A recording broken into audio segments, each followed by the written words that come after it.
అబ్బా, don't skip అప్ప. ఇది ఏం రెసిపీ, ఏం ఐటమ్ అనేది మా అమ్మ చెప్తాదమ్మా, నువ్వు రామా.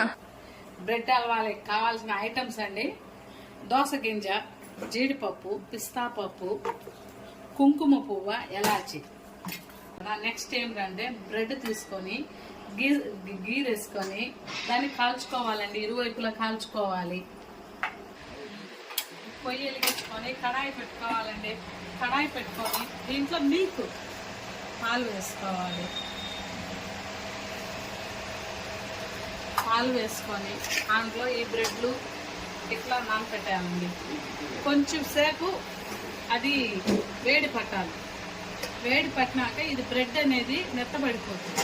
మొత్తానికి ఫస్ట్ టైం చేసినా కూడా అద్దరు కొట్టేసింది మా అమ్మ అయితే ఆ రెసిపీ అయితే. ఇంకా దాంట్లోకి అయితే పాలు, కుంకుమ పువ్వు, చక్కెర, ఏంచిన జీడిపప్పు అయితే మిక్స్ చేసి బాగా ఏం చేసి అయితే నా చేతికి ఇచ్చి టేస్ట్ చేయమని. టేస్ట్ అయితే అదిరిపోయింది. నచ్చితే లైక్ చేయండి అబ్బా.